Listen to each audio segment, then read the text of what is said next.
उपाध्यक्ष सरपंच प्रत्येकाने अतिशय या परिस्थितीमध्ये लोकांची सेवा करण्याचं काम त्या निमित्ताने हा पूर आपल्याकडे तसा नवीन आहे.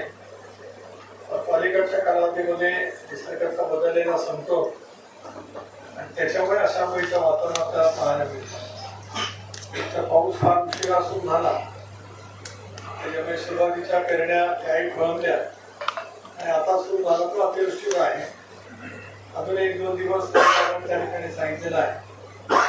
आपण सगळेजण गोयकर पुराणा नेहमीच माहितीगार असल्यामुळे त्याच्यातून आपण आपापल्या जीविताची काळजी घेतलीच, परंतु काही प्रमाणामध्ये मालमत्तेचं नुकसान झाले असेल. प्रशासनाशी माझा सतत संपर्क होतात आणि त्याच्यामुळे तातडीने सगळे पंचनामे सरसकट करण्याचे आदेश दिले. सरकारकडनं जी मदत लगेच अपेक्षित आहे ती देण्याच्या दृष्टीने सुद्धा उद्या परवा त्या ठिकाणी सुरुवात तातडीने होऊ शकतो. यावेळेला एक बाब प्रकर्षाने जाणवली की विसेखिंडीमध्ये त्याच्यामुळे आपला मुंबई गोवा मार्ग सुद्धा बंद झाला होता. पण तरी रस्त्यावरती जे प्रवासी अडकले होते, सिंधुदुर्गाचे असतील, रत्नागिरीचे असतील, पुण्यातले असतील, मेनन असतील, ते सर्वांच्या जवळ संपर्क करत त्याच्यासाठी सुद्धा मदत कार्य आपल्या सगळ्या सहकार्याने चालू ठेवलं. त्याच्यामध्ये मग प्रमोद बस्कर असतील, राकेश शिंदे असतील, महेंद्र कुकडे, उपाध्यक्ष छोटे सभापती या सर्वांनी एक सेवामय वृत्तीने त्या ठिकाणी काम करण्याचा प्रयत्न केला. आपण आपत्तीमध्ये होतोच, आपत्तीमध्ये बाहेरचे नागरिक याला अडकतात, विशेष करून महिला भगिनी असतात. त्यावेळेला त्या जाणीवा मनामध्ये ठेवत आपण प्रत्येकाने त्या ठिकाणी काम करण्याचा प्रयत्न नक्की केलेला आहे. प्रशासनाला माझ्या सूचना आहेत त्याप्रमाणे पंचनामे होतील. आपण सर्व अधिकाऱ्यांनी सुद्धा तसे लक्ष ठेवतीलच. ज्या अतिशय संवेदना जागरूक ठेवत तुम्ही सर्व शहरामध्ये मी बघत होतो 2 दिवस माझ्या नगराध्यक्ष नगरसेवक नगरसेविका भगिनी सुद्धा करत होत्या. त्याच्यामध्ये कुठल्या पद्धतीची अडचण होणार नाही याची खबरदारी आपण त्या ठिकाणी घेत होतो. पण अजूनही काय मदतीची आवश्यकता असते ती कशा पद्धतीने करावी हे सुद्धा जर आपल्याला माहिती दिली तर ते काम आपल्याला सुरळीत पुढच्या कालावधीमध्ये करता त्या ठिकाणी येऊ शकेल. 2 दिवस कदाचित पाऊस कमी राहिला तर परत दिशा हवामानामुळे आजाराचं प्रमाण वाढायला होऊ शकतं. म्हणून मी आज DHO किंवा सिव्हिल सर्जन आपल्या ग्रामीण रुग्णालयातील अधीक्षक यांना एवढ्यासाठीच बोललेला आहे की अशा मिश्र हवामानाचा परिणाम अनेक वेळा नागरिकांच्या आजारावरती होत असतो, तर व्हायरल होण्याचं प्रमाण वाढू शकतं. म्हणून सगळी औषधं ग्रामीण रुग्णालयात प्राथमिक आरोग्य केंद्रामध्ये ही विनाविलंब त्या ठिकाणी उपलब्ध करून दिली गेली पाहिजे. विनावर्षीचे उपाध्यक्ष आपले बांधकाम आरोग्य खात्याचे सभापती आपल्या तालुक्यातील आहेत, त्याच्यामुळे त्यांचंही लक्ष जिल्ह्यामध्ये राहिलं. आपल्या तालुक्यामध्ये तशा पद्धतीच्या औषधाची कमतरता भासणार नाही याची खबरदारी आपल्याला त्या निमित्ताने निश्चितच घ्यावी लागेल. मी आपल्याला नक्की आश्वासन करतो की 2-3 दिवसात पंचनामे होईल. त्या संदर्भातली तातडीची मदत जसं पूर्ण साली पूर आला त्याला आपण डोल वाटप केलं होतं, त्याच्यानंतर 96 आला, 2005 मध्ये सुद्धा आला, 2000 नंतर तो सुद्धा कालावधीमध्ये आला. त्या वेळेला आपण राज्य सरकारकडून मदत कुठल्याही पद्धतीची कमी राहणार नाही याची खबरदारी त्या ठिकाणी घेतली होती.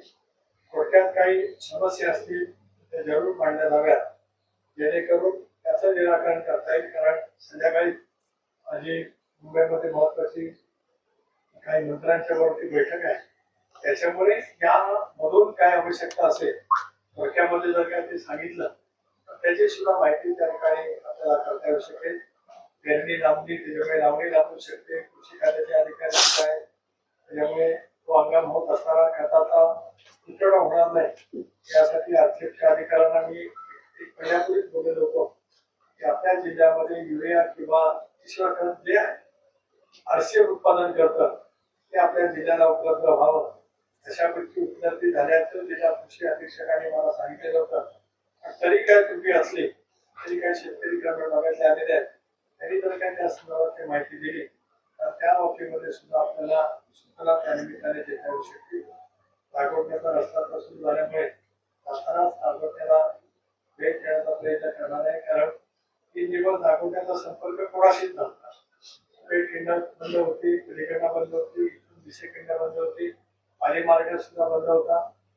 खाली येण्याचा प्रयत्न करत होतो तर जिथ्याला पाणी खूप बराच वेळ होतं.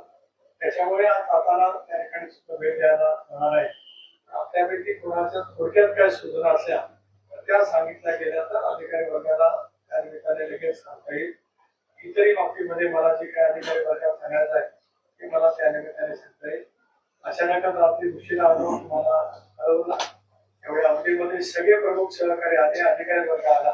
आपल्या सर्वांचे स्वागतही करतो, आभारही मानतो आणि थोडक्यात कोणाला या पूरग्रस्त परिस्थिती आणि उद्याचा निवारणाच्या बाबतीमध्ये काय शंका असतील तातडीने उपाययोजना करायचे असेल तर ते सांगावं अशी आपल्याला विनंती. काय प्रोजेक्टचा जो वाशीपासूनचा सगळा पाणी येतोय त्याच्यामुळे भुवनेश्वरला जायला पाणी जायला एकच असं ठिकाण आहे की भुवनेश्वर. त्याच्यामुळे सगळ्याच गावांना पाणी जो कालव्याने येते. पूर्वी कालवा होता तो फक्त शेतीसाठी पाणी द्यायला यायचं, त्याच्यातून पाणी यायचं. पावसाळी त्याला तेही आलायचं नाही. पण या वेळेला सगळ्याच कालव्यातला पाणी सगळ्या गावातला हा भुवनेश्वरला आला. त्याच्यामुळे गणेशनगर असेल, आगरदर्शन नगर असेल, ही दरवर्षी साहेब आता बोलतात. याला काहीतरी ठोस पर्याय काढायचा असेल तर एक निवीला नाला आहे ज्यातून तो पाणी गंगा नालेला भेटू शकतो. त्याच्यामुळे अर्धा पाणी त्या ठिकाणावरून जाईल आणि कालव्याचा पाणी जर इकडं कमी आलं तर मग कलसगिरीचा वगैरे इथून जो येणारा पाणी आहे तो भुवनेश्वरच्या ह्याच्यातून जाईल की आपण सोयी केलेली आहे. तर सगळ्याच गावातलं पाणी आल्यामुळे मग भुवनेश्वर मध्ये जी पूर परिस्थिती होते ती दूर होण्यासाठी मग कुंडलिका नदीचा घाल हा आपल्याला आणि गंगा नाल्यातला घाल, दोन्ही नाल्यातला घाल आपण काढून द्यावा असा याच्यामध्ये तुम्ही सांगितलं ते गंगा नदीचं काम मी समजू शकतो. तिथेच तुमच्याकडे जिथे सॅच्युरेशन होतं तो प्रस्ताव आपण पाठवलाय. मी या पुढच्या महिन्याभरामध्ये मंजूर करून ते पावसाळा संपल्यानंतर आपल्याला ते काम हाती घेतलं. आता कुंडलिका नदीचं गाळ काढायचं ते खूप पासून करणार. कुंडलिका नदीच्या समोरच साहेब एकदम सगळे बेट आता छोटे होते ना त्यांना थोडा पाण्याचा जो फोर्स आहे थोडा आणि आपली आरसीसी याच्या पलीकडनं मग तो पाणी त्या मार्गे जातो. मला ते करता येईल आता यावर्षी आपण आता घेऊ आणि पाऊस आपला गेलेले ते कामाला सुरुवात करून मोठ्या पावसाच्या अगोदर ते पुढे करायचं. तिसरा कार्यकारी अभियंता रायगड बांधायला मी सोमवारी व्हिजिट करायला लावतो. ते तुम्ही दांडल पासून तुम्ही जे म्हणालात की इकडे जे कॅनलचं पाणी आलं मुंगेश्वरला यापूर्वी कसे नाले जायचे त्याच्यात काय झालं नेमकं अधिक बांधकामामुळे भरावाच्यामुळे नैसर्गिक नाले प्रवाह बंद झाले का नेमकं कशामुळे झाले त्याचं सुद्धा जरा एकदा आपल्याला ते जाणून घ्यावं लागेल ना.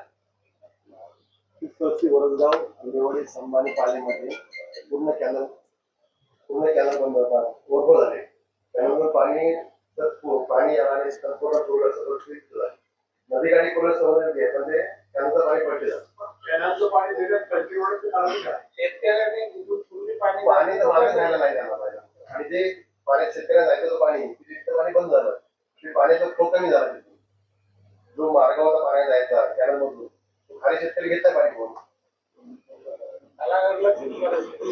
तलागडचा जो मेन आहे पाण्याचा पूर्वी तो जायचा तलागड मधून, तो आता तो डायरेक्ट कालव्याला येतो आणि तो सगळा यायला जागा म्हणजे ती भुवनेश्वरला आपण 7 फुटीचा नाला मार्ग आपण रुंद करून दिला ती 21 फुटाचा झाला. आता दुसरीकडे कुठं जागा पण नाही. त्यामुळे तोच येणारं पाणी बंद करायला लागेल. पाणी बंद करायचं म्हणजे काय नैसर्गिक पाणी पावसाचे पडणार ना ते जर आपला उत्पादित येणार ना खाली नाही पूर्वी पाणी यायचंच नाही. ते शेतकऱ्यांनी जे बंद केले ते नाले जर खोलले यांनी तर मग ते आपल्याकडे येणारच नाही. पूर्वी कालवा किती वर्ष चाललाय, कालव्याचा पावसाला थेट पडलेला तो दिसायचा कालव्यातून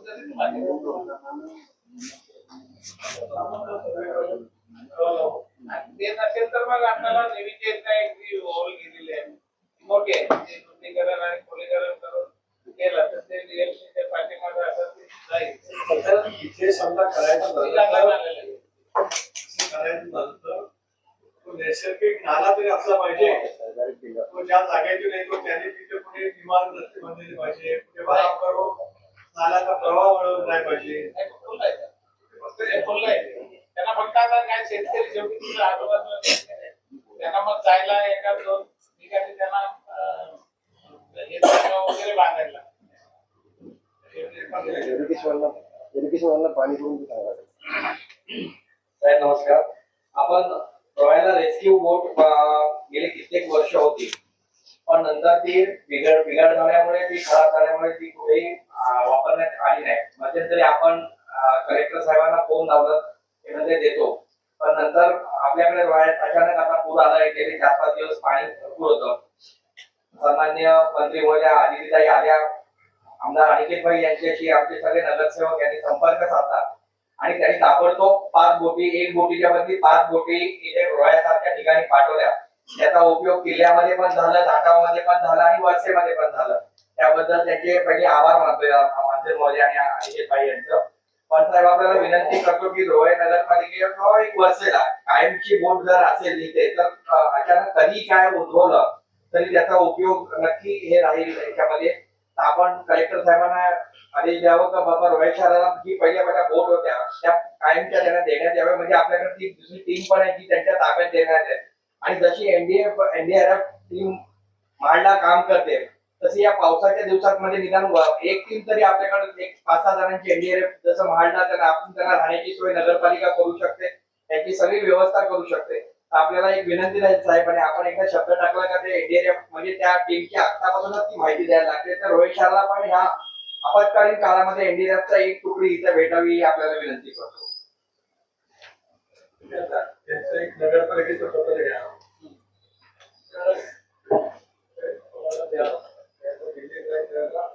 इंडिया हा विषय येतो आणि त्याला पत्र देतो, मुख्यमंत्र्यांकडे पण देतो. दोन्ही पत्र माझ्याकडे येतील. तुम्हाला इंग्रजीमध्ये करता आलं तर ठीक, नसेल तर मराठीत माझ्या नावाने करा. माझं ऑफिस दिल्लीकडे रूपांतर करेल आणि ते इंडियाकडे करू. कलेक्टरला जी पाहिजे तर त्या बोलीचे भाषा आपल्याला येऊ शकते. आता मला सिव्हिल सांगा, गोव्याच्या ग्रामीण रुग्णालयामध्ये म्हणजे औषधं आहेत की नाही तिथे, काय काय औषध होतं तिथे?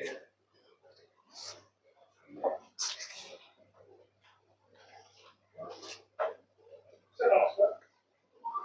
साथरोगाचा प्रादुर्भाव त्यावेळी उपाययोजनांवर आकर्षक असणारा औषध साठा जिल्हा रुग्णालय स्तरावरून उपयुक्त करण्यात आलेला आहे. त्याच्यामध्ये सर महत्वाचा अँटीस्नेक वेनम 305 अवेलेबल आहे. सर्पदंश आणि अँटी रॅबिस वॅक्सिन म्हणजे कुत्रा चावल्यानंतरचं 225 अवेलेबल आहे. आणि स्कॉर्पियन साठीचे 30 वाईल्स आहेत आणि एआरएस सिरम नावाचं असलेले 33 वाईल्स आहेत. पीटीचे 840 इंजेक्शन आहेत. बाकी सर्व सेफ्ट्राझोन, अमिकासिन, सिप्रोफ्लॉक्सासिन, मेट्रोफ्लॉक्सासिन, त्यानंतर ड्रॉक्सीसायक्लिन, क्लोरोक्विन, प्रायमाक्विन, मलेरियावरच्या औषधं, लेप्टोस्पायराचे किट्स, ओआरएस आणि आयव्ही मेट्रोडॉलचा अत्यावश्यक सर्व औषध आपण अवेलेबल घरात सर्वमेंटल वगैरे आहे. आता ग्रामीण भागातल्या पीएससी मध्ये काय काय, आंबेवाडी पीएससी, कोकण पीएससी याच्यामध्ये काय आहे? माझ्याकडे औषधी सगळी आहे सर. फक्त माझ्याकडे बीपीच्या गोळ्या कमी होत्या, त्या मी मागवल्या ऍडव्हान्स मध्ये, त्या लगेच वितरित होईल. बीपीचे इंजेक्शन, बीपीच्या गोळ्या, डॉक्सीचा स्टॉक आहे सर माझ्याकडे. अफेक्टेड विलेजेस आहेत तिथं आम्ही प्रोफायलॅक्टिक मोहीम सुरू करतो सर. तीन वाईट सुरू करताना आता इतर जे काही औषधं लागतील त्यामध्ये विशेष करून ग्रामीण भागामध्ये संस्थात्मक डिलिव्हरी आपल्याकडे आहे. त्याच्यामुळे ज्या भगिनी असतील त्यांची संस्थात्मक डिलिव्हरीची वेळ आलेली असेल अशा वेळेला पावसाच्या मध्ये सुद्धा आपल्याला खबरदारी घ्यावी लागते.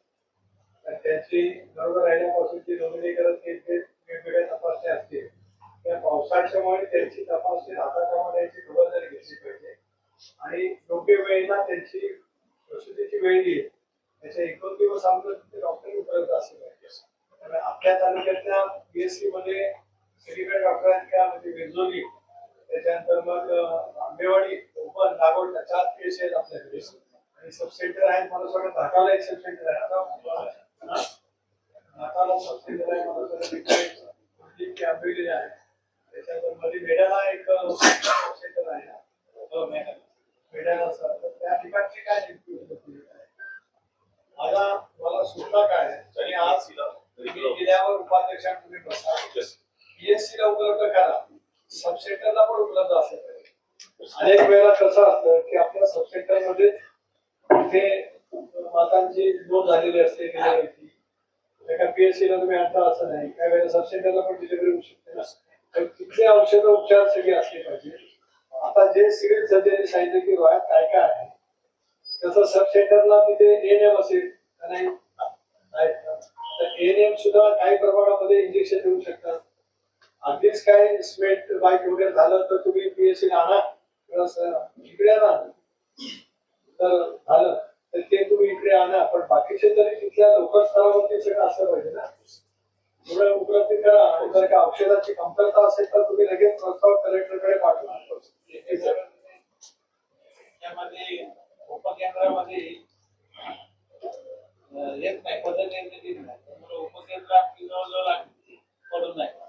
नवीन झाली आता वाचेला यशवंत कारला आहे. निर्मिती नाही, त्याच्यामुळे 35 जिल्ह्यामध्ये पद्धतनिर्मितीचा प्रस्ताव जो गेला असेल उपकेंद्राचा किंवा आरोग्य केंद्राचा, त्याची कॉपी मला आज मिळेल. यावेळी प्रकाश आंबेडकरांना भेटेल, मुख्य सचिवांना पत्र दिली, ते करून देऊ. मला तुम्हाला सर्वात सांगायचं की तालुक्यामध्ये जिल्ह्यामध्ये उपाध्यक्ष जिल्ह्याचे पण विशेष करून हा तालुक्यामध्ये आता उपकेंद्राला काही औषधं लागणार असतील तर तो साठा पाहिजे असेल तर तुम्हालाही सिव्हिल सर्जन सांगतो, DPDC कडे लगेच प्रस्ताव पाठवा. जी आता अत्यावश्यक लागणारी औषधं आहे ती आपल्याकडे कमी पडणार नाही याच्यासाठी तुम्ही प्रस्ताव पाठवा, मी तुम्हाला लगेच पैसे द्यायला सांगतो. तिसरा महत्वाचा मुद्दा, आंबेवाडी PSC त्यात आपण शिफ्टिंग करतो. मी जिल्हा अध्यक्षता बांधली, आता 3 जागा आपल्याला तिथे निधीची तरतूद होऊ शकते. आंबेवाडी PSC चा प्रस्ताव काय पाठवला का तुम्ही? गेलं का DPDC कडे?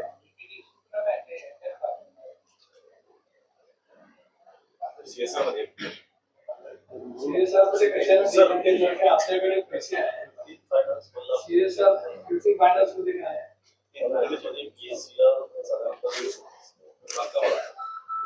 तुमची PSC आंबेवाडी PSC किंवा कोकण PSC म्हणून नामो सरकार, या दोन्ही PSC च्या दृष्टिकोनातून बांधकामाला तुम्ही 15-20 गावामध्ये जर काही तरतूद असेल ती करा, पण त्या PSC आता अद्ययावत करण्यासाठी सुद्धा तुम्ही DPDC कडे पण प्रस्ताव पाठवा, त्याच्यावर तुम्हाला मी पैसे देऊ शकतो. दोन्ही कोकण PSC पण चांगली बांधला, तिथे रमाबाई सरकार त्यानंतर जे आला काय कोण जिल्हा परिषदचा, तुम्ही उद्या तिथे जाऊ, तुम्ही स्वतः भेट दिली तर बाकीच्या अक्षर येणार. आता तुम्ही इथे जा, कोकण शिफ्ट केली पण त्याचा प्रस्ताव कोणाकडे गेला आहे? कोकणचा किती जिमाल होते? 15 फायनान्स मध्ये माझ्याकडे कोण द्यायचे? कोण कमिशनर? आपण आता रिझोल्यूची 5 का 7 कोटीची बात म्हणली, तुम्ही कसा आधार कार्ड तयार केला पाहिजे ना. आता आंबेवाडी सुद्धा त्यावेळेला 5 का 10 कोटी जागा होती. राज्याची पहिली G+2 इमारत बांधली, त्यावेळेला पुष्पाताई हिरे मंत्री होत्या, मी जिल्हा अध्यक्ष होतो. आता आंबेवाडीला तेवढीच जागा आहे, G+3 करायला लागली ते चालेल. तसं तर स्ट्रक्चर बनवलं पाहिजे ना. एक्सटेन्शन नाही, तुम्ही आधार कार्ड तुम्ही मला एकदा प्लॅन दाखवा, मला त्याचा नंबर द्या, मी त्याला म्हणायचं द्या. पण महत्वाचा मुद्दा म्हणजे कोकण आणि आंबेवाडीचा अद्ययावत पद्धतीच्या इमारतीचे प्रस्ताव पाठवून द्या. तुम्ही 2 दिवसात पाठवलं तरच होईल ना. पाठवतो आता आपल्याकडे आंबेवाडीला आहे, नागोठ्याला किंवा कोकणला आहे.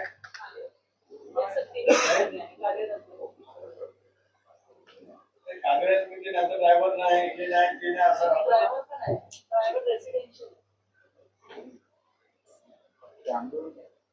त्यावेळेला असतात ना उपयोग डिलिव्हरी काय व्हायचं.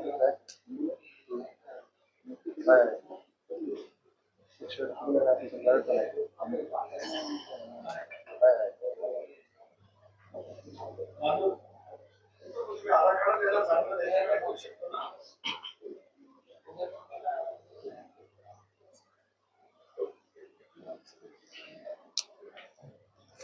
साहेब खासदार सुनील तटकरे बोलतो मी.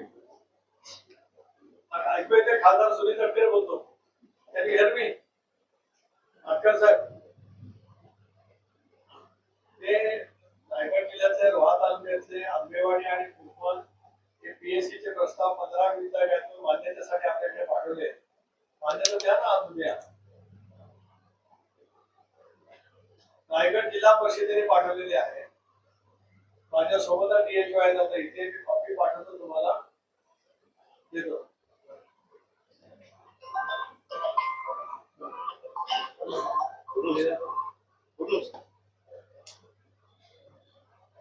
हो करतो. Yes sir. सर आजच पाठव. Yes sir. साहेब 8 दिवसापूर्वी आमच्या खुर्द गावामध्ये सर्पदंश झाला एका मुलाला.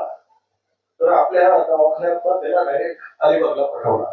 तर सर्व औषधं उपलब्ध असताना अलिबागला निघालेले तर रस्त्यात काय झालं तर प्रॉब्लेम येऊ शकतो ना.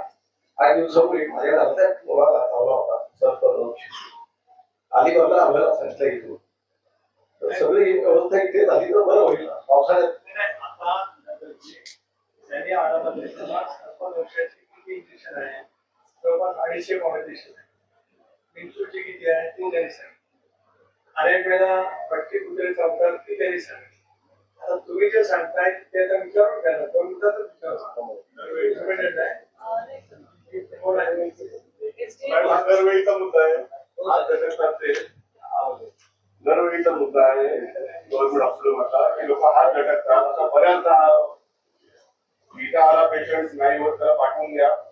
आपली जबाबदारी मोकळी करा तर अलिबागला पाठवून द्या. हा दरवेळीचा मुद्दा आहे. आपल्याकडे आपण योग्य ते निर्देश द्या.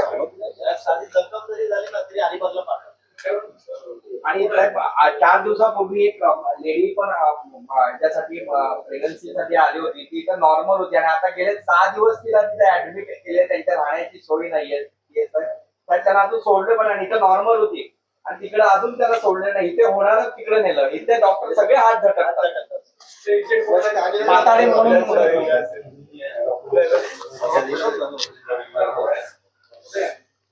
पुढे ना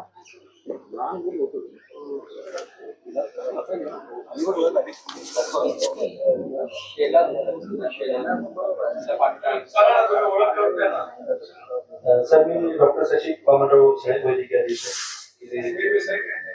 MBBS आणि DOMS आहे डॉक्टर सर्जन. तर आपल्याकडे गायनेकोलॉजिस्ट नाही आहेत.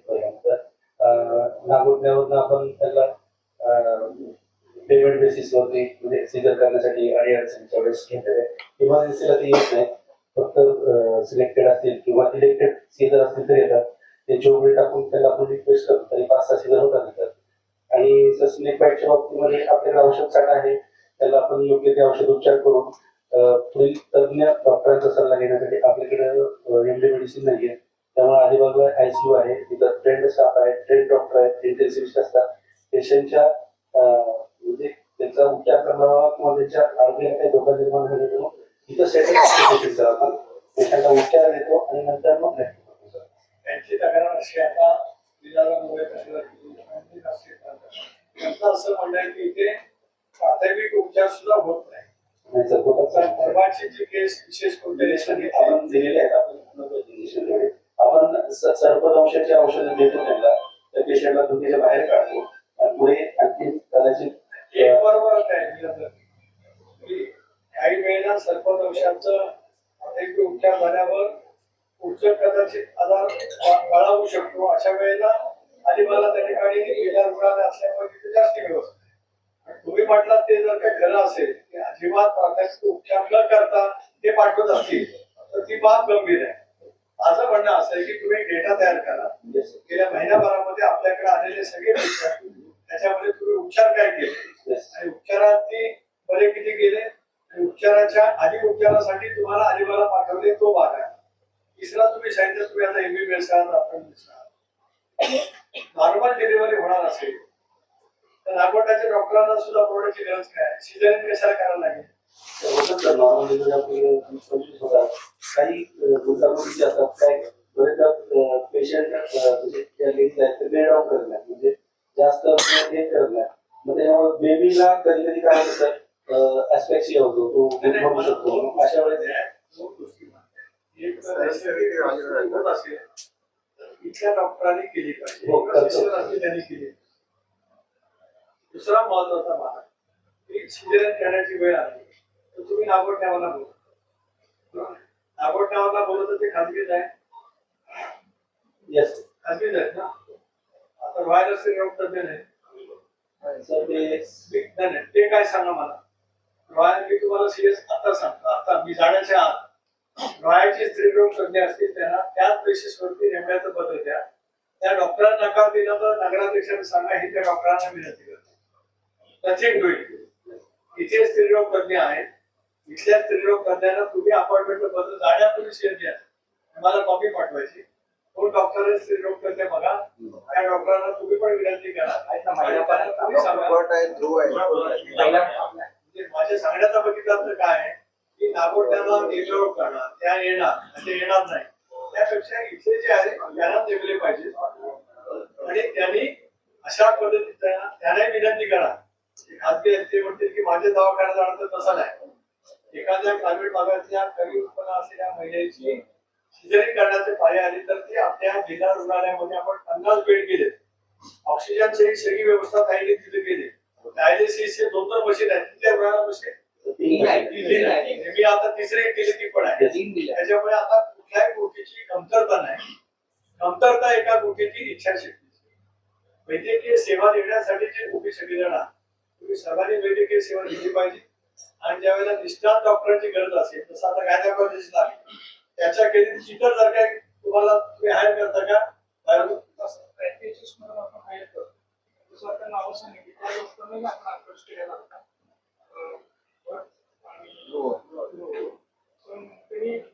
आता तुम्ही कुठे सगळे किंवा अंमलबजावणी जबाबदारी घ्या. तुम्ही आजच डॉक्टरांना बोला, पुढे जाधव डॉक्टरांना बोला, भट बोला, त्यांची मेसेज आता आले की आता ती चांगली सहकार्य ज्या करतात. कोणाला बोलता येईल त्यांना बोला, त्यांच्या नेमणुकीचं पत्र घ्या. त्यामुळे ही तक्रार असता कामा नये की प्रसूती साधा समजा त्यांनी सांगितलं की नैसर्गिक प्रसूती समजा तुम्ही मोठे मुद्दा होते तुम्ही अलिबागला पाठवलं, 7-8 दिवस ही हॉस्पिटलला जाऊन सुद्धा काही झालं नाही, असं होता का? माझ्या म्हणण्याचा अर्थ असा आहे की आपल्या नॉर्मल डिलिव्हरी आणि सतत सिझेरियन झालं त्यासाठी लागणारं काय ब्लड लागलं किंवा इतर लागलं ते सगळं अद्यावत तिथं ठेवा ना. आता जी तक्रार समजा ₹40,000 यांनी मांडली ती नको यायला. माझ्या म्हणण्याचा अर्थ औषधाचा स्टॉक काय मी विचारलं तुम्हाला अजून लागणार असेल तर सांगा, तुम्हाला डिप्युटी लागणारी सगळी औषधं देऊ.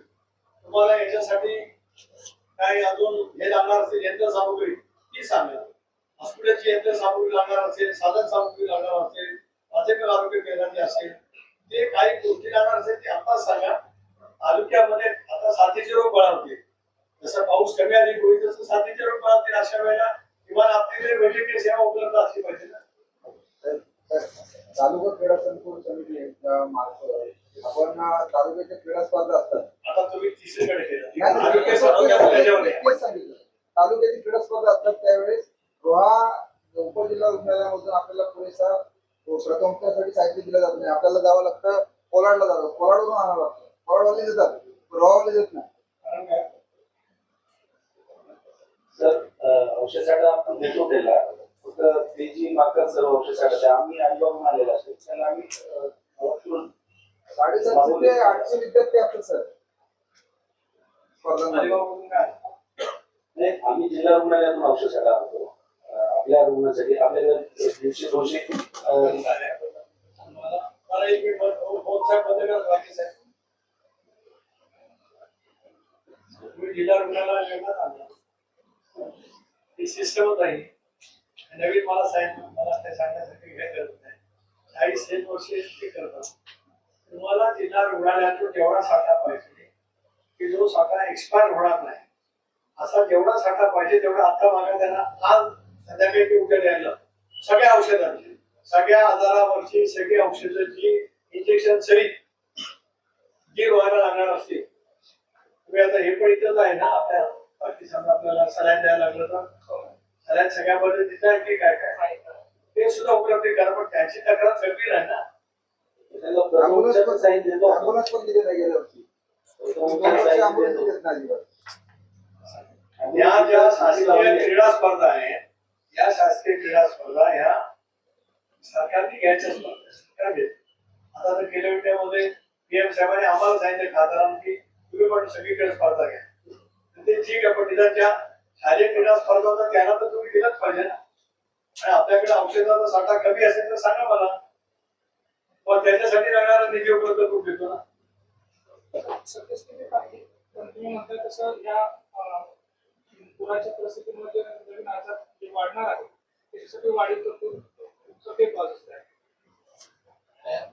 वाढीव तरतुदीसाठी तुम्ही आणि DHO दोघांनी प्रस्ताव कलेक्टरांच्याकडे आज उद्यापर्यंत द्या. दिल्याची कॉपी माझ्याकडे पाठवा. तुम्हाला उद्या संध्याकाळी दिली जाईल आणि मग तुमची नियमित खरेदी जिथून पूर्ण होत असेल मला त्याशी देणं घेणं नाही जिथून पूर्ण होत असेल ती घ्या. पण चांगल्या कंपनीची फार्मा कंपनीची औषधं घ्या जी डॉक्टरांना उपाय रुग्णाला उपाय होऊन त्याला आधार घालावू शकेल अशीच करा. साहेब एखादा अपघात घडला दुर्दैवी मृत्यू झाला तर आपल्या इथे शवपेटी नाही कोणी शवपेटी बंद आहे आपल्याला बाहेर राहणार सर शौचालय आणलेली आहे इन्स्टॉलेशन आहे पावसामुळे जो येऊ शकते प्रोफेसर त्या 7 दिवसात शौपेटी इन्स्टॉल होऊन जाईल. हा खूप मोठा निर्णय आहे. फक्त आपण 2 ला सांगितलं या विचारात घेण्याचा विषय आहे की ग्रामीण भागातून रुग्ण येतात आणि त्यांना कधी औषधं देताना बऱ्याचदा अर्धी फी दिली जाते कमी वेळात दिली जातात. 3 दिवसाचा 2 दिवसाचा कोर्स असतो आणि तिसऱ्या दिवशी 4थ्या दिवशी पुन्हा त्यांना लांबून एसटीने किंवा काही प्रवास करून यायला लागतो. येण्या जाण्याची वेळ वगैरे त्यामध्ये पण काहीतरी यांनी तुमचं करायचं त्याला जर कोर्स 3 दिवसाचा आहे तर औषध घ्यायला पुन्हा 3-4 दिवसात यायला लागलं. मी सूचना करतो खूप सिरियस आहे. माझ्याकडे ते इंटरनेटच्या बातम्या पण अर्ध्या बातम्या होतात. डॉक्टर पण लेट येतात. सर 90% रुग्णांना स्टेटस्कोप लावला जात नाही. 90% रुग्णांना स्टेटस्कोप लावला जात नाही. रुग्ण सांगतो मला ताप आलाय मला सर्दी झाली मला अमुक झालंय तेव्हा गोळ्या फक्त लिहून देतात. आम्ही स्वतः पण हा अनुभव घेतलाय. स्टेटस्कोप लावला जात नाही रुग्णाला. 2-3 गोष्टी आहेत. एक तर सगळ्यांची गंभीर करायला आजाराच्या नंतर तुम्ही 3 दिवस 5 दिवस काही वेळेला 10 दिवसाचा प्रिस्क्रिप्शन देऊन द्या. किती दिवसात 7 दिवसाचा पण कोर्स असतो कधी 5 कधी 3 कधी 3. जेवढा तुम्ही प्रिस्क्राईब कराल तेवढी औषधं द्यायला तुम्ही बरोबर आहे. समजा 5 दिवसांनी पुन्हा तपासणी द्यायचं असेल तर 5 दिवसात द्या. पहिल्या फेरीत तुम्ही त्याचं निदान केलं तर तुम्ही सांगा ना 5 दिवसाचा काय 3 दिवसाचा काय सीएस तेवढे पूर्ण औषधं त्यांना दिली गेली पाहिजेत. घे परत तक्रार कामा येता कामा.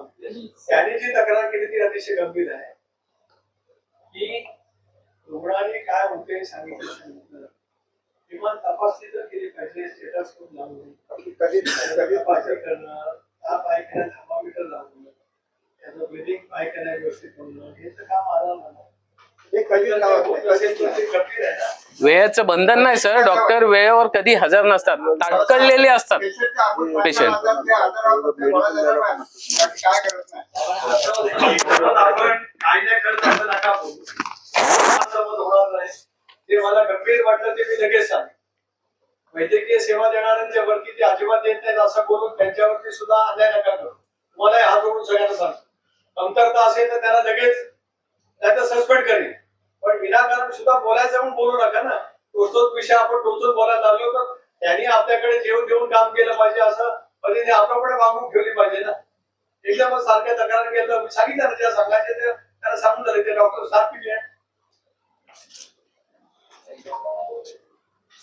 सर एकूण 27 पैकी 24 डॉक्टर मेडिकल डॉक्टर किती आहे. डॉक्टर्स एकूण 10 पैकी 7 होते. आता पुढे सगळे तिथे क्वार्टर्स किती आहे.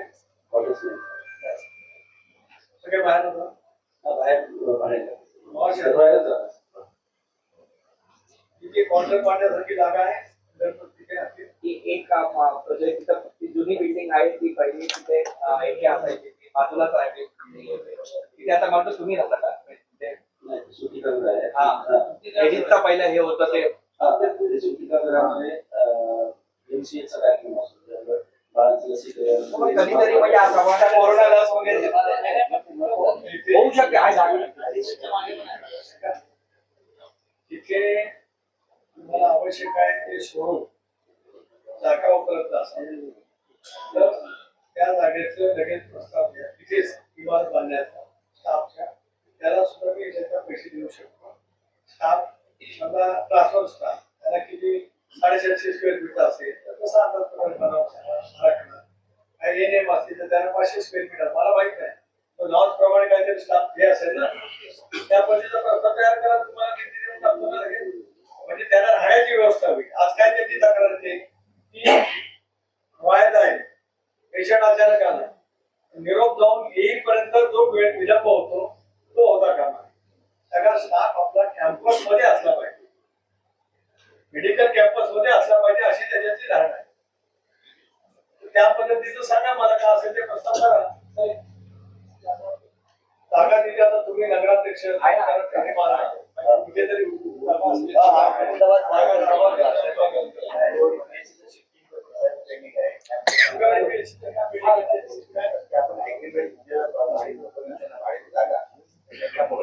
त्यांचा ऍग्रीमेंट पण पेंडिंग आहे आणि शिफ्टिंगसाठी याचं पण नाही पैसे नाही देणार.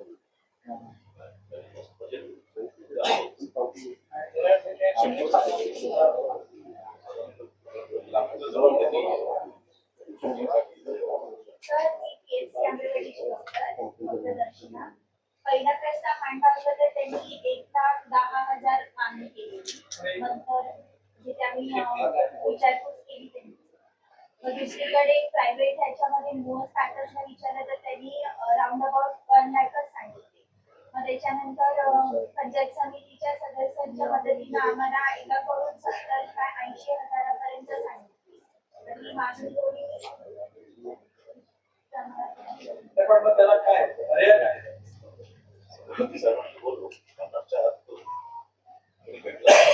यांचं म्हणणं आहे प्रमाणाने वेगळी असते लाभ बघा आणि करून घ्या सगळ्यांना पाहिजे शिक्षक आणि जागा बघून साहेब जवळजवळ 2 महिने व्हायला आले त्याचा ऍग्रीमेंट पण आलो जागा पडतंय परत जागा मिळणार नाही तुम्हाला आता पावसाळ्यात पडण्याचे हे आहे असं होईल. शिफ्टिंग पण लवकर टेन्शन आहे का किती दिवस थांबवणार. मला एक कळलं ना शिफ्टिंगला नॉर्म्स काय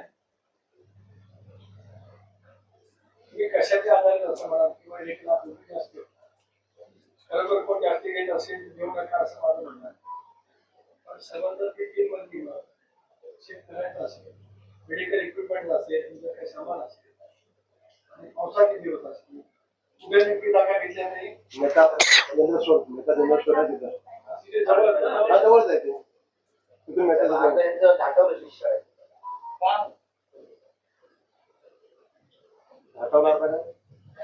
सर जेवढं आपल्याला सुविधा चांगली देता येईल व्यवस्थित देता येईल असं आपण तिथे ठेवणार आहोत. ते पीएचसीचं ऍक्च्युअल वर्किंग जे आपलं आहे आणि जे आपण म्हणतो की नाही की सध्या याची गरज नाहीये एकदम एमर्जन्सी नाही कारण की जागा जेवढी आपल्याला मिळाली आहे तेवढ्या याच्यात ते मागणार शिफ्ट करायचं म्हणून कदाचित तुम्हाला जास्त वाटत त्यांचा मुद्दा असा आहे की जेवढं तुम्ही म्हणताय तेवढं अत्यावश्यक असेल तेवढं तुम्ही तिथे सेट करा त्याच्यापेक्षा आधी काहीतरी तुम्हाला थांबवलं उपसभापतीचं म्हणणं असं आहे की जे दाटाला न्यावं लागतं ते अंतरावरती असल्यामुळे कदाचित ते 50,000 ते 75,000 किंवा 1 लाख होत असते असं त्याला थोडक्यात सांगितलं. पण हा काय याच्यात अडचणीचं काय तुम्हाला काही सिलिंग आहे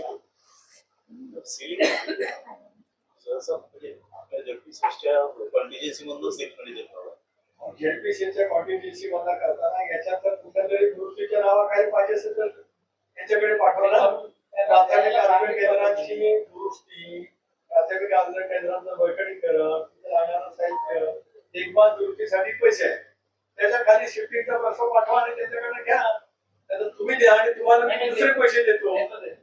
आता पुन्हा आवश्यकता आहे. माझ्याकडे एकही प्रस्ताव आता ग्रामपंचायतीचा 1 कोटी रुपयाच्या खाली नाही. माझी 60 वर्ष झाली. 50,000 रुपये द्यायला माझ्याच्या हातमाईत पुढे मागे करतोय. त्यांच्याकडनं कसं येतंय म्हणून हे कोणालाही सोडणार नाही. मला वाईट वाटून घेऊ नाही, नका. नाही.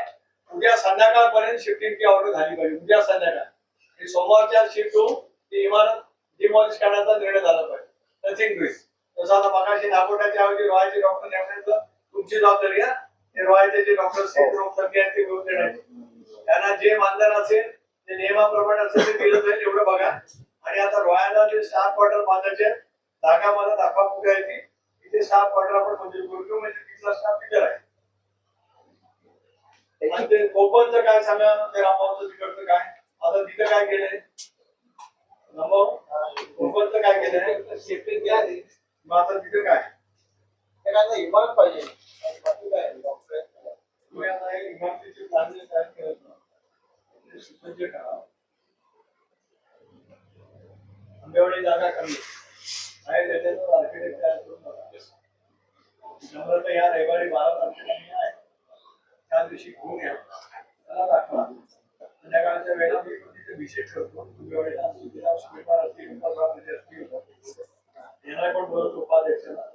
आणि त्या दिवशी तिथं निर्णय करून आंबेवाडी कोकणला जागा किती राहतो बरोबर आहे. म्हणजे मग तुम्ही जसं आपण बिरबोलीला सांगितलं तोच टाईपला तिथं करत राहा. तुम्हाला जेवढे विकता आहे का तो लागते तेवढे पैसे घेऊ. उरलेले पैसे तुम्हाला लिक्विडेशन देतो 2-3 कोटी लागले तर. खरी कर्मामध्ये मी त्याच्यात ट्रस्टी आहे. माझ्याकडे काय त्याच्यात पैसे असतील मी त्याच्यात देईन. पण दोन्ही या PSC नागोठा सॉरी आंबेवाडी आणि कोकण या उत्तर चांगल्या अद्यावत तयार करतात. झालं पाहिजे एवढं. सर आता मध्ये 3 महिना पहिले एक क्लास इथे एसटी स्टँडच्या समोर गेली होती. तिची पाहणी केली आम्ही पोलिसांच्या जरिये सरकारी दवाखान्यामध्ये नेली. नेल्याच्या नंतर तिथे 2-2 फ्रीजर बंद सर. 2-2 फ्रीजर बंद सरकारी दवाखान्यामध्ये. आता सर हवाची कुठे आहे? म्हणून आम्ही तिथे डगरी शाळेमध्ये गेलो बघण्यासाठी. ती पण भाड्याने नेली. तिची त्या महिलाची बॉडी सर 2 दिवस आम्ही तिथे ठेवली. पनवेलवरून येस पर्यंत तिचे कोण माहितीचे कोण जबाबदार लोक तोपर्यंत तिथे ठेवायला लागली सर. म्हणजे आता असं तुम्ही येण्याच्या अगोदर नाही असते शिवपेटी आता ताबडतोब उपलब्ध होते ना. एक पण फ्रीजरचं किंवा याचं काय होत आहे तो रिपेअर झाला काय? आता नवीन नवीनच खरेदी करू. मी आता परत एकदा सांगितलं. पुन्हा भेटेड उपजिल्हा विभाग आहे. इथं एक असेल तर त्याच्यापेक्षा 2 एक तर आहे. एक असेल त्याच्यापैकी 2 शंभू जेवढं लागेल तेवढं खरेदी करा आणि सगळं तिथे हिस्सा.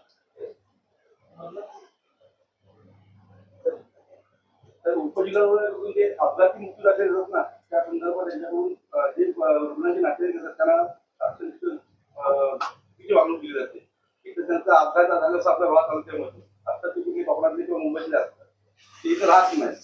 तिकडून ते अर्ज वगैरे करतात पण यांच्याकडून ते दिलं नाही तर होते व्यवस्थित त्याला डॉक्युमेंटेशन सांगितलं जात नाही.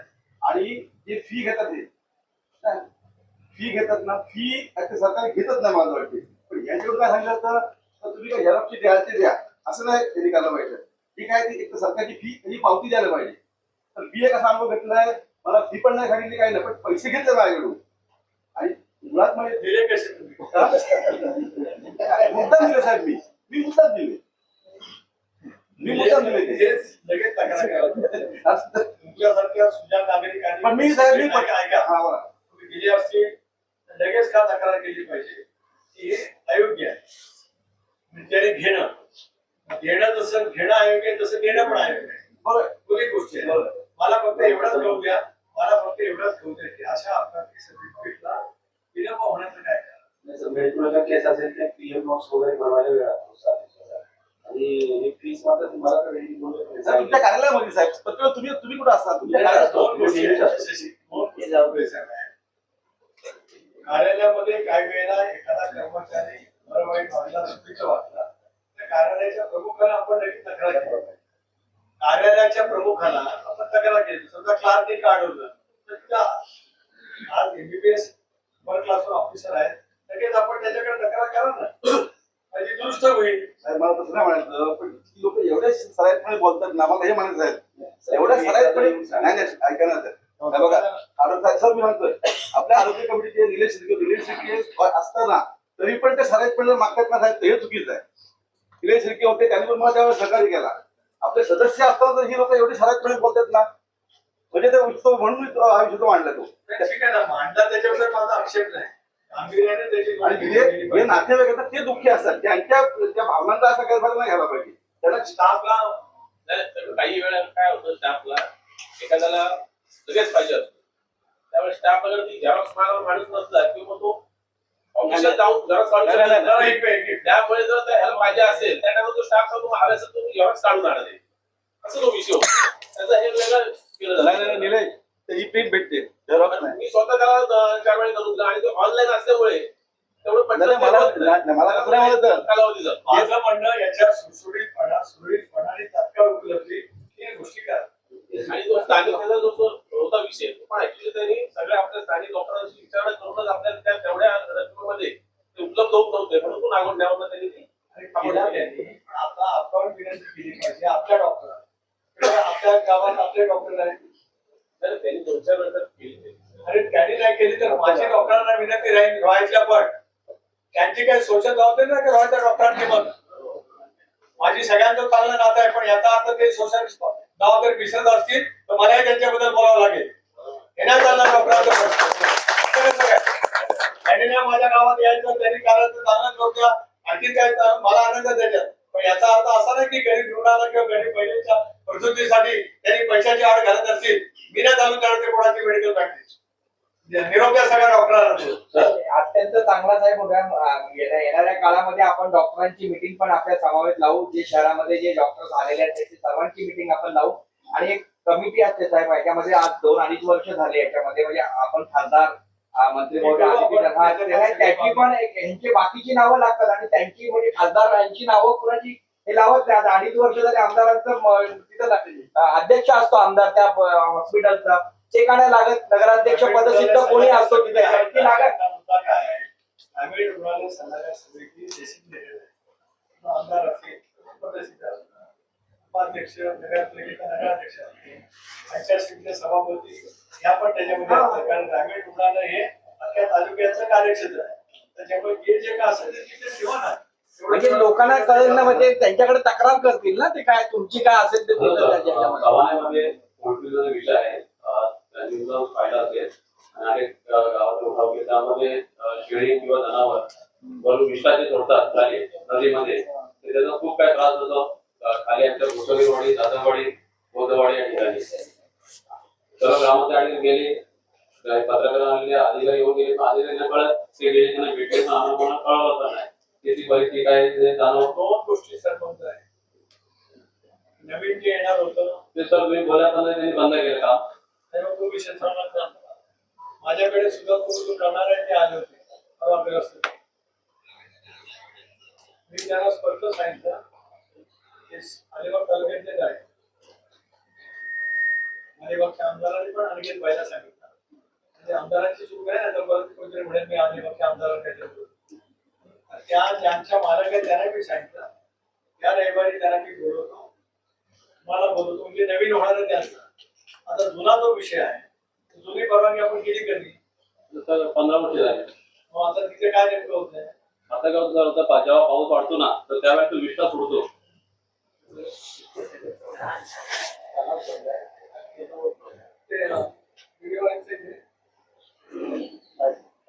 तुमच्यासोबत कृषी पण आहे, तुम्ही दोघांनी व्हिजिट करायची सरपंचाच्या बरोबर. जे चालू असेल त्याच्यावरती व्हिडिओ ठरवायचे. त्यांनी मला जे व्हिडिओ पाठवले ते दिसते ते फार पाहायला. तसा असेल तर सरळ फौजदारी गुन्हा त्याच्यावरती जातो. समजलं. पण उद्या झालं पाहिजे मॅडम. उद्या वर्किंग आहे, उद्या सुट्टी नाही, उद्या पाऊस नाही. आणि पाऊस असला तरी आपण जाणार, डॅडी जाणार, तुम्ही पण उपलब्ध आहे नाहीतर तुला अशी परत आरगरला त्यांनी यायच्या तुम्ही नाही जागेला असं नको ते आता येतं सर आता घेऊन जा आता माझा 15 मिनिटं संपणार आता घेऊन जा आणि बघा विषय संपतो आणि सभापतीला लेखी रिपोर्ट द्या काय तिथलं होतंय ते वाली जे उपकेंद्र आहे ते पण लिकेज आहे आणि डागडुजी करायला लागेल आणि ते डॉक्टर अवेलेबल उपकेंद्राला डॉक्टर नसतात उपकेंद्राला गेले नाही वालीचे उपकेंद्र ताबडतोब प्रस्ताव पाठवा त्यालाही पैसे येतात आहे तुम्ही आता उपाध्यक्ष एक काळजी घ्या आपल्या तालुक्याचे सगळे उपकेंद्र अद्ययावत करण्यासाठी त्याला लागणारे किमान साहित्य आहे ते डिलिव्हरी होत असतात बाकी ते सगळं तुम्ही साहित्य द्यायचो लगेच DPDC कडे मागा त्याला लागणारे सगळे पैसे मिळतील तुमच्याकडे थांबला पण आहे का तिथे काय लागणार असेल तर ते पण बघा म्हणजे काम देवकऱ्याला पण एक सबसेंटर आहे त्या सगळ्या सेल सेंटरवर दिनावशी पेटवाल आणि तुम्ही बघा ते लागेल ते प्रस्ताव पाठवा 2 दिवसात पाठवा मी तुम्हाला शुक्रवारी प्रशासकीय माध्यमातून बघून देईन ते एकदा अद्यावत करून घ्या सगळे सबसेंटर आहेत मागे पूर्ण विषयावर आपण बोललो हा विषय आपला जो रविवारी पाणी वाढलं रविवारी जो पूरपरिस्थिती निर्माण झाली माणगाव तालुक्यामध्ये 250 मिलीमीटर पाऊस झाले आपल्याकडच्या वॉटर लेवल कोंडलिकेची आणि दिवसा पाडलेलं पाणी संध्याकाळी कमी झालं परंतु संध्याकाळी जेव्हा तिकडे त्यांचं लिमिट होतं त्या हिरा पिकअप वेल मधून 208 घनमीटर प्रति सेकंद वेगाने पाणी 3 दरवाजे एकाच वेळेला उघडल्यामुळे रात्री जे 11:30 पासून ते 3 वाजेपर्यंत पाणी वाढलं तर स्पीडने वाढलं तर त्यांचं लिमिट किंवा काय त्यांना इथली वॉटर लेवल ते बघत असतात परंतु एकाच वेळेला 3 दरवाजे जसं सकाळी वाढलेलं तो कमी होतं एक दरवाजा असेल 2 दरवाजे उघडले असेल किंवा कमी असेल पण तो रात्री जो सोडला होता तो 208 घनमीटर प्रति सेकंद वेगाने पाणी सोडलं होतं तर ते एकाच वेगळ्या इथली लेवल आणि तिथली हे मॅच झाल्याने अचानक तो 2 तासामध्ये पाणी वाढलं तर याच्यामध्ये काही त्यांना तुम्हाला निर्णय देता आले तर पहा की ज्या वेळेला एकदम पाणी वाढेल अचानक वाढेल त्यांनी इथे सांगतात भोंगे होतात नगरपालिकेत सगळं आहे परंतु एकाच वेळेला त्या स्पीडनी त्या फ्रिक्वेन्सीने पाणी वाढणार नाही त्यासाठी आपण आपल्या सर्व काही निर्णय देता आले नंतर व्यवस्था केलेली जलसंपदा मंत्री असताना सिस्टम वायरलेस तयार केलेली होती आता मला माहित नाही नंतर काय तुम्ही सांगितले ती बाब गंभीर आहे 11-12 तरी वेगळा आपला 12 कधी 13 थांबून मी टाटाच्या लोकांना बोलवतो इरिगेशनच्या लोकांनाही बोलवतो किंवा सगळ्यांना बोलवतो आणि त्यांचं नक्की समजून घेतो की त्यांनी किती काय करावं परवा रात्री मी आणि बाईंनी आम्ही कार्यकारी आम्ही किती पाठवलं त्यांना सांगितलं खाली पाणी सोडण्यापेक्षा खालचं पाणी पंपिंगनी वरती उचला आणि वरून मुळशीला टाका मुळशीला पाणी आजच कमी आहे किती पाणी जरी मुळशीला खाली गेला ते तो 5:30-5:00 गेलं तरी काय पाणी त्याच्यात काही कमी नाही तिथला पाणी साठा भरपूर होऊ शकतो अशी परवा रात्री आम्ही दोघांनी सुद्धा दिली तरी नेमकं जे काय तुम्ही म्हणताय तसं झालं असेल तर ते एकदा दुरुस्त करू आणि त्याची कायमची व्यवस्था सिस्टीम लावून काढू